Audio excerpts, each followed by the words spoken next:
다이어트부터 채널에 오신 것을 환영합니다. 오늘 벌써 목요일입니다. 제가 벌써 체중 조절을 한 지도 한 4주 정도 되었습니다. 4주 정도 됐는데, 물론 뭐 먹는 것도 그렇지만, 제가 이제 좀 중요한 일과로 하는 게 걷기예요.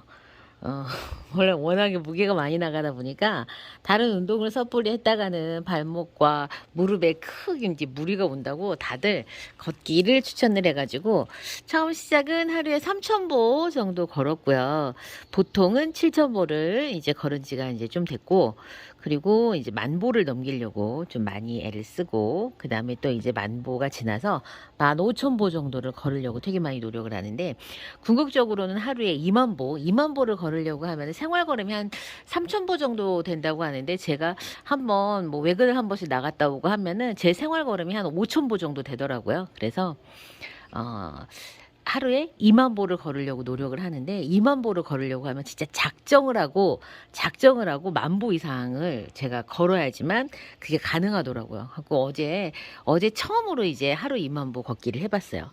너무 힘들어가지고 밤에 잠잘 때 끙끙거리고 아침에 일어날 때도 온몸이 막 쑤셔가지고 좀 그렇게 좀 힘들었었습니다. 근데 이제 조금씩 목표를 가지고 지금 이렇게 해보고 있습니다. 여러분들에게도 어떤 그런 그 결심한 부분이 있다면 그게 아무리 작고 소소한 거라도 좀 달성이 가능한 이제 그런 목표부터 정하셔갖고 차근차근 일어나가시면서, 그러면서 성취감과 여러분의 자존감이 같이 높아지면서 그 다음 단계에 조금 더 성취할 수 있는 어떤 가능성에 가까워지시기를 바라겠습니다. 한꺼번에 너무 높은 목표를 잡으면 이거 되게 힘들잖아요. 그래서 다부택도 이렇게 조금씩 해서 벌써 지금 다이어트가 이제 이제 거의 한 달째가 지금 되어가고 있고요. 변화는 이제 체중은 좀 빠졌어요. 체중은 좀 빠졌는데 체지방 위주로 조금 빠졌더라고요. 그래서 기분이 아주 좋습니다. 아직 갈 길은 멀었지만 말입니다. 아직도 사이즈는 88입니다, 여러분. 아직도 사이즈는 88이고요. 제가 이제 한 66 정도 입을 수 있는 날이 오기를 바라봅니다. 참, 이번 다이어트에 저의 이제 그 목표가 있다면 그거예요. 옷을 새로 사지 않는다. 그다음에 큰 옷을 줄여서 입는다. 이게 왜 그러냐면 제가 한 7, 8년 전에 엄청나게 다이어트를 해갖고 88 사이즈에서 제가 66 사이즈로 이제 옷을 이게 입게 됐거든요. 근데 그때 그래갖고 옷을 엄청 많이 샀어요. 물론 2월 상품들을 샀지만 그 옷들을 이번에 엄청 많이 버렸어요. 너무 아까운 거예요. 그래서 있는 옷보다 아직 다 미련을 못 버린 옷들이 장롱에 있는데 그 옷들을 다시 입자. 그리고 제가 이제 업무 특성상 자켓을 되게 좋아해요. 그래서 그 옷들을 다시 입자. 물론 이제 거의 뭐 유행은 15년 이상 지난 그 자켓들인데 뭐 어때요? 까만색이면 표 별로 안 나지 않나? 그래서 그 옷을 제발 다시 입자. 그 다음에 지금 큰 옷을 줄여 입자가 두 가지. 그러니까 살이 뺐다고 해서 옷을 다시 사지 말자는 거죠. 예전에 한번 해봤기 때문에. 오늘은요, 여러분께 무슨 이야기 드리고 싶냐면, 이 다육이 여러분들 요즘에 뿌리 없는 다육이 저도 소개를 해드렸고, 이 수입 다육이들이 워낙에 사이즈가 좋다 보니까 이런 수입 다육이에 대한 소개들이 있고, 이제 초보 다육맘들께서 이 뿌리 없는 다육들을 식재를 해놓고 언제 물을 주냐라고 하는 그런 이제 질문들이 있어요. 이제 그 얘기를 잠깐 해드릴 건데요. 이거는 다육이가 뿌리를 언제 내리냐 하는 이야기하고 똑같은 얘기. 그다음에 왜냐면 관수의 부분이니까. 그렇다고 뿌리가 꼭 있는 다육만 관수를 해야 되냐, 그런 건 아니지만 그래서 보통 여러분들이 이제 다육이 수입된 다육들을 딱 받으면 실뿌리가 비치는 애들이 있어요. 실뿌리가 비치는 애들이 있고, 그렇지 않은 애들이 있고, 뭐 수북하게 뭐 수세미처럼 나오는 애들도 있겠지만, 대부분은 이제 막 한두 가닥씩 비치는 애들을 받으실 거예요. 자, 먼저 그러면 뿌리가 나오는 속도는 묵은 다육하고 애기 다육하고 속도가 정말 달라요. 많이 달라요. 묵은 다육일수록 뿌리 나는 속도가 정말 느려요.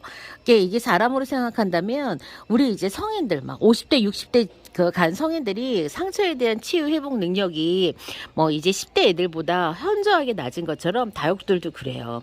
다육들이 너무 오래돼서 묵질화되고 완전 우리가 보통 수입품들은 애기 다육이 여리여리한 그런 거 뭐 한 계절 뭐 두 계절 정도 키워낸 속성으로 키워낸 그런 애들을 받는 게 아니에요. 몇 년 동안 완전 묵힌 애들을 뭐 최소 2년 이상 묵힌 애들을 봤기 때문에 그 애들은 이제 묵둥이처럼 이제 완전 목질화가 목대가 돼서 오잖아요. 그런 애들은 뿌리가 나오기까지 최소 요런 계절이라 하더라도 3, 4주 정도 걸려요. 이런 계절이라 하더라도. 근데 이제 여러분들께서 딱 받았는데 뿌리가 한두 가닥 나왔어. 걔네들이 왜 그러냐면 이제 수입하는 현지에서 얘네들을 채취하고 그다음에 이제 뿌리를 다 깨끗하게 닦아내고 그다음에 일부러 뿌리 자르는 게 아니라요. 이게 각국으로 이제 이런 식물들이 수출되고 수입되고 할 때는 엄격한 규정이 있는데 흙이 묻어 있으면 안 돼요. 토양이 제거된 상태로 와야 되는데 그 토양이라고 하는 게 이제 왜 이제 그 토양병균들이 있잖아요. 그래서 우리나라는 우리나라 이제 토양병이 있고 중국은 중국대로 병이 있고 유럽은 유럽대로 그런 그 우리가 접하지 못한 어떤 그런 세균들이 있기 때문에 그게 이제 구경을 넘나들면 안 되잖아요, 사실은. 그래서 이런 식물들을 수출하고 수입할 때는 무조건 뿌리를 털어서 그 흙을 털어서 흙이 없는 상태로 수출 수입이 돼야 되고 다만 여러분들이 가끔 가다가 포트째 있는 걸 봐도 나는 포트째 있는 거 수입한 거 봤는데 그건 뭐냐면 100% 무균 코코피트 피트모스예요.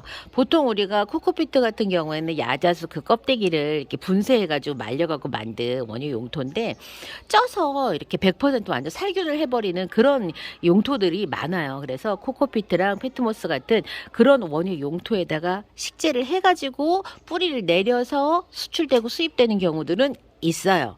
그런 경우들을 우리가 이제 표현하기를 완제품이라고 하고 사실 뿌리가 쌍둥 잘려가지고 목대만 오는 애들을 우리가 반제품이라고 그렇게 표현을 하더라고요. 그래서 우리가 받는 완제품들은 그런 제품들이에요. 100% 멸균 상태의 흙에 식재가 돼서 뿌리가 내려서 그래서 그런 애들은 더 고가일 수밖에 없어요. 비용도 시간도 더 많이 들이는데 걔네들을 단순히 식재에서 오냐 그렇지 않아요. 식재를 한 다음에 뿌리를 내리는 저면관수 이런 방법으로 뿌리를 내려가지고 상품 가치를 딱 만든 다음에 그 다음에 수출 수입을 하거든요. 우리나라도 마찬가지예요. 우리나라도 그렇게 수출해요. 그래서 이제 이런 그 다육이 뿌리가 이제 그래서 이제 잘려서 오는 거고 그 과정이 우리나라까지 이동하는 시간만 제가 듣기로 준비해서 이동하고 들어오는 데까지 대략 한 보름 이상 무조건 보름 이상이에요. 통관 절차도 예전에 말씀을 들어보면 또 우리나라 이제 인천공항에 들어와도 통관을 하고 검역이 끝나는 데까지만 해도 7일 정도 걸린다고 했거든요. 그렇기 때문에 그 사이에 다육들이 뿌리가 제거된 상태에서 밤낮으로 일정한 기온이 있는 요즘 같은 계절에 이게 오잖아요. 그럼 뿌리가 살금살금 나는 거예요. 생장점 주변은 너무 어두운 상자 안에서 계속 있었기 때문에 어떻게 살짝 벌어져요. 이제 최상의 퀄리티의 색감을 갖고 수출이 되는데 그 보름 20일 뭐 25일 이렇게 상자 안에 있는 사이에 애들이 살짝 벌어져서 이제 그렇게 들어오는 거예요.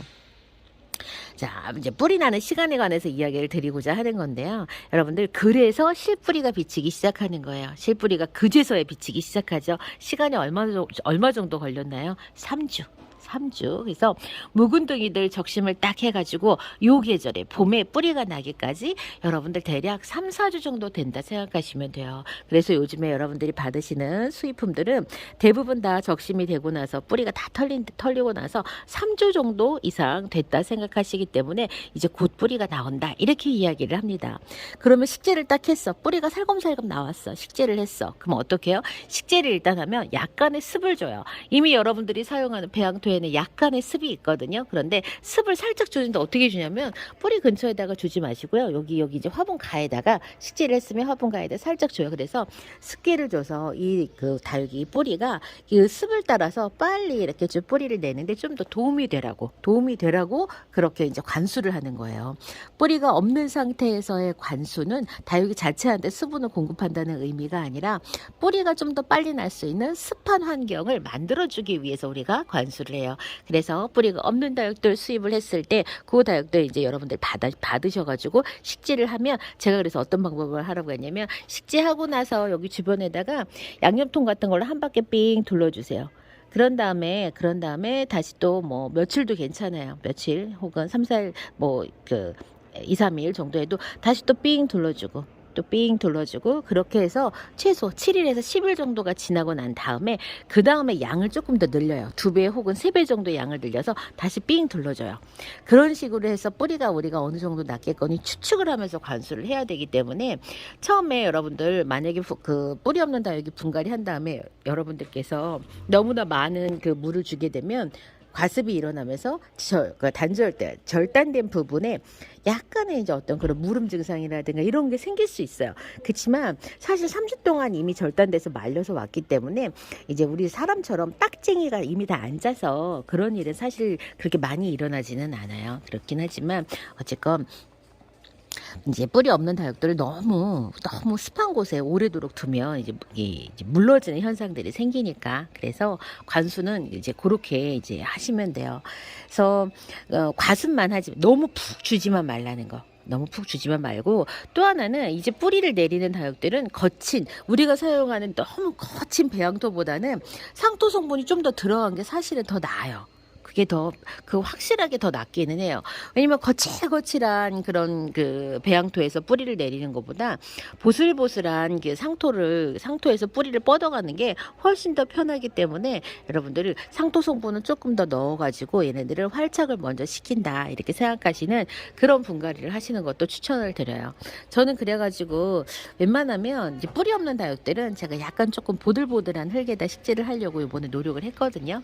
그래서 제가 할 수만 있다면 진짜 얼마 정도 지나갔고 여러분들하고 똑같은 지금 다육이를 제가 키우잖아요. 에스메랄다도 그렇고 수연도 그렇고 실크베일도 그렇고 그런 애들을 이렇게 딱 뽑아가지고 시간이 이렇게 지나니까 이 정도로 뿌리가 내렸다라고 진짜 비교를 해봐드리고 싶네요.